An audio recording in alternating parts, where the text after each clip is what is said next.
Kia ora, my cousin. Kia How ora. are we today? Hi. I'm feeling pretty cool. Because we've made it to the end of our season. Hi. Tell us about today. We're going to have a kōrero about pretty much all of the different kaupapa that we've touched on so far throughout the series, and really excited to get into it. Yo, karawhiua. Karawhiua.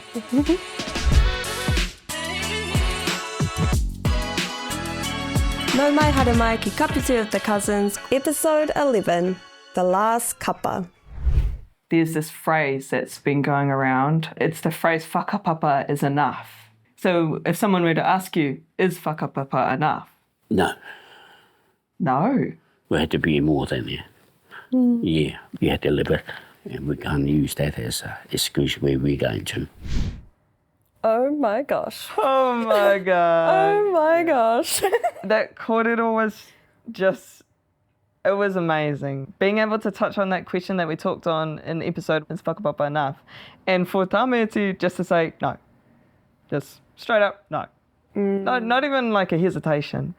In the room, it was pretty crazy as well, because all of our crew, you know, you and I, we all have different perspectives, and some of the crew hearing him say that, you know, some were hurt, some were confused, some completely agreed. We all had completely different responses, because also some of the people working on the show weren't able to grow up immersed in te ao Māori. So to have someone like Tāmeti say, you know, is whakapapa enough? No. Wow. That's, well, it's a hard thing to hear, and a mamae thing to hear as well. Absolutely. And I just think, from my position, I didn't feel that mamae because of how I have been raised. Because I'm not the person who has to, you know, go through those questions and self-questioning and finding that sense of groundedness. But I quite liked his answer, because I don't know, just the way that I've been raised in my whānau, it's always been important to come to your own conclusions about yourself and where you fit in the world. You know, I was raised in Auckland, but my koko is from Tūhoe. My nanny and my dad are from Ngāti Porou. My mum is from Kaitahu. I went to a Tūhoe kohanga that's in Glen Innes. Like, I've come through all these places that, you know, I wasn't raised on my tūranga waiwai, but do I still say I'm a Tūhoe? Do I still say I'm a Ngāti Porou? Do I still say I'm a Kaitahu? Yes, because that's my whakapapa, and that's the people that have raised me, not necessarily the place. And so when he's talking about, you know, his tūhoetanga, his te pūrewatanga, I really felt it, because sometimes it's not just about the place or what people understand these things to be. It's about your understanding of what it means to you, and are you going to act it, and are you going to live it? Yeah. I guess I personally, because I also didn't have, I suppose, like an immediate negative reaction towards it. I was more so thinking, I was pretty shocked actually. So I guess I lied. I did have a reaction towards it. I was pretty shocked that he said no, but at the same time, I guess I took it as a wero to be more. That to try and live up to, I guess, suppose, the best version of yourself. And the best version of yourself potentially is going to come or look like what has come before you through your tupuna. And yeah, as you were saying, how are you going to embody that? How are you going to give mana to that through your actions and what you want to do? But I do think it's very, you know, individual, and we all have our different journeys to go through. But yeah, it just makes me think, like, as you said, Ngai Tūhoe and Tāmeti is a big part of that, are very abstract, otherworldly thinkers. And so I think it's very fitting that, you know, he said this one thing and we've all had these different reactions to it, or the different ways that we've interpreted it. And so I think that that's really fitting, actually. Te reo Māori. Yeah, talking about te reo Māori with Kora Tāmeti, just saying that he didn't think that you'd have to teach Tūhoe, you know, how to kōrero i te reo Māori. And, you know, ko hau tērā. Ko taku pāpā tērā. Like, my dad had to go to university to, you know, whakapakari i tōna reo Māori. And I've had to go to Te Whare Wānanga o Aotearoa, you know, regardless of the fact that I went to Kohanga Reo. It's crazy to be in that room and be like, wow, I am literally the living example of what you're talking about, koro. About a tūhoi who doesn't speak tūhoi. And, you know, I will say doesn't speak tūhoi as opposed to doesn't speak Māori. Because I can say I can speak Māori, but I don't speak tūhoi. It's not on purpose. I would love te ako, like to learn that mita. And I also think that just makes me think about how I love that you utilize te mitoa kaitahu.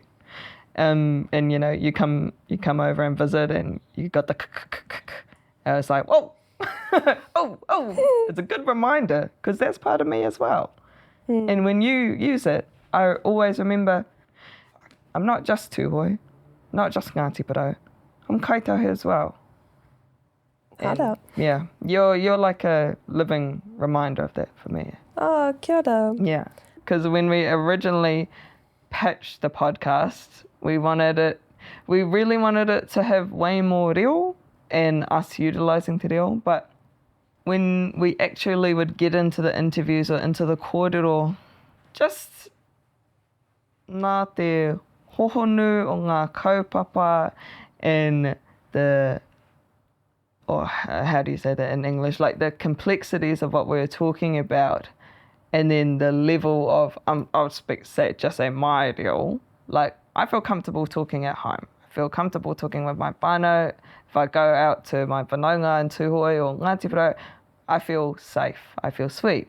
But in front of a camera, in front of, like, in a recorded podcast where I know that lots of people will listen and lots of people will want to, you know, will be like, oh, kua he tērā, or, you know, oh, kei te hapa, ka hapa, ia hota ka hapa.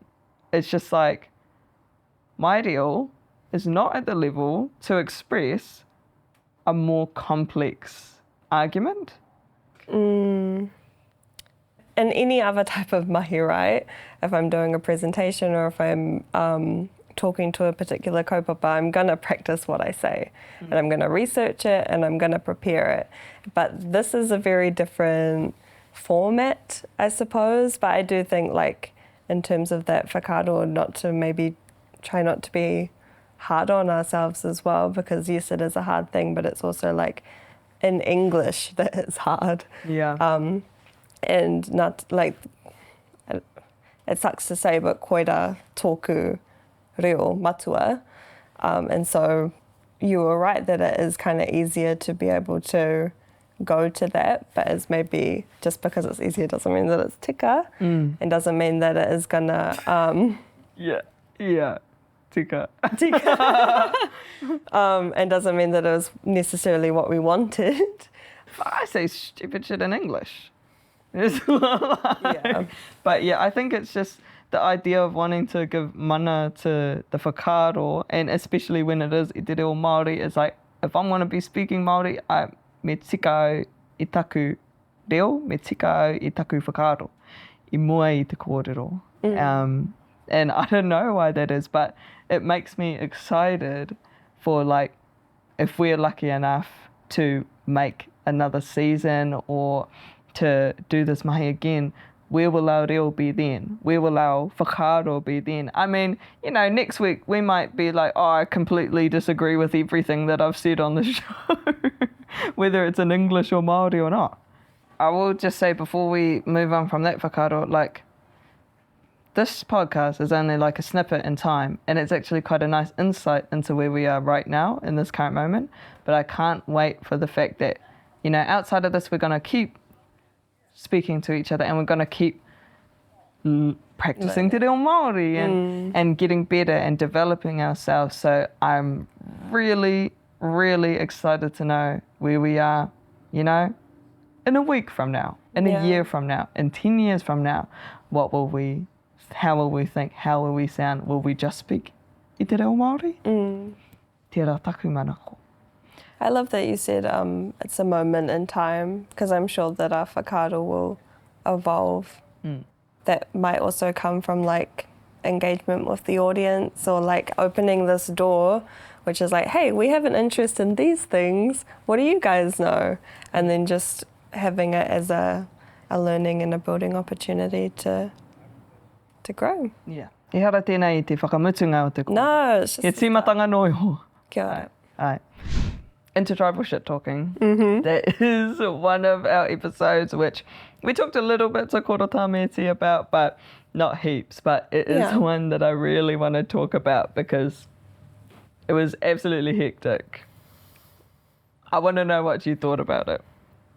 I mean, that was one of the episodes that I was probably the most nervous going into, and also the most nervous in and after. So just generally, Just genuinely very nervous. I mean, you don't want to like hurt people's feelings, but you also just to have like a silly, funny kōrero, like it's not serious. I can just be very, very serious sometimes. We can be quite serious, eh? Like, because I remember when we were preparing for the episode, we were trying to like get to the crux of like, what's our argument? What do we believe about this? Like, stereotypes. Should we be challenging ourselves and challenging our whakaaro? And it's like, can we just let this be a funny, fun, dumb thing that we're doing? Because now that we've had time away from that shoot, I'm like, it's not that serious. yeah. It's not that serious, and also this is just something we actually do, and whether people like it or not, and whether it upsets them or not, that's just reality. Is that we poke jokes at each other and we make fun of each other because that's just what we do. It's how we show love. Yeah, and sometimes it gets a bit serious, and the the little whawhai actually do happen, but. Is that not just part of being a person? Kia ora. But I'd say that with Intertribal, the things that I was like, oh no, we actually did miss stuff, was like some of the, like we didn't bring up Ngāti Porou woman being famously known for being fiery, passionate, no one gonna sit them down, like even standing to whai kōrero. Like, it was just like, how did we not mention that in the room? Yeah. I mean, it's a whakaaro I was raised with. And that's another thing, is that often, like, most of the stereotypes we know are actually from our own iwi. Not necessarily from other people's iwi. Because it's like, who are you going to know the best? Yourself. I thought when we were doing like a little mihi at the end to the other iwi, I panicked a little bit. But I also didn't realize we were going to get like super serious with it, with like and super in detail about the things that we like love about other iwi. So then I was like, oh, whoops, shame. Yeah, because you said Ngāpuhi have nice hair. Everyone that I have met, particularly the Tāne, have amazing hair. Yeah. And that was straight after Turia gave like this massive mihi to Ngāti Porou creatives and sharing their mātauranga. I want to add something. Ngāpuhi though, they got amazing hair. Yeah, I'll tell you that for sure. Yeah, for sure. No. Something that I love about having made this podcast is that our manuhiri are people that I don't feel like they're celebrated to the level that they need to be celebrated. Like, Koro Tāmeti, I feel he is, because he's always been quite visible and he's kind of like the country's national treasure. But then people like Whātahi Puanaki, like I want people like her to be seen by the world. Just absolute forces within community who change people's lives forever for the better. And even being able to talk to our whānau. Not everyone talks like this with their whānau. Not everyone really hashes out, what do you really believe? What do you really think about this? In my ideal world, everybody would be able to talk like this with their whānau. The kōrero is just something that maybe we don't get into in our everyday lives when we're, just having kōrero that is more I suppose. Hea te word, hea te kapu, mo te... Oh, very like noa, almost. Like it's just every day. That's what I love, is that it's actually all of the most important kōrero is the everyday kōrero. It's just the little conversations, the having the cup of tea, it's the having the, what do you reckon about this? Maybe have a little fight. Just a little one. Yeah. But just like our Auntie Juanita says, only 3 3 fights a fights a day. Love that We've got to pick our battles. I have loved working on this show and creating this with you. I'm so happy we got to work together. Like, people always say you probably shouldn't work with your like partner or your whānau or like people that close, because like, what if it falls apart? And it hasn't fallen apart. Yeah, absolutely. Tautoko that. I think I probably never would have guessed what this was actually going to turn out like. I think there was a lot of nervousness as well about like, what are we doing? what is going to happen? I don't know. And there's still a bit of an element of that, but I think at the end of the day, like, it's just been such a privilege to have had the kōrero and the guests that we've had, and also just to have this time to work together and in a mahi that's so awesome. It's just, you know, drinking tea, having some keke. Not keke. Keke. Yeah. Having some keke. Damn, that word. I always of that word. Yeah, no. Couldn't have asked for better, to be honest. Shout everyone for watching. I hope you enjoyed. This was real fun to make, and I hope that there was kōrero that you agreed with, and I also hope that there was kōrero that you disagreed with, because it's not all about what Jade and I think. I mean, we don't even know what we think half the time. So to be able to encourage conversation and encourage complex thoughts and everybody having their say, that's a dream, I think. Use this as, you know, a base to start your own kōrero within your own whānau and within, you know, your own hapori and people that you want to kōrero to, and I hope you got something from it, because we definitely did. Ai. Nō reira, ka kite. Yeah. Mā te wā. Mā te wā. See you next time. Sorry, I'm still going. Another one, sorry. No. And another Ka one. kite And anō. another one. Nā New Zealand On Air I tautoko. Made with the support of New Zealand On Air.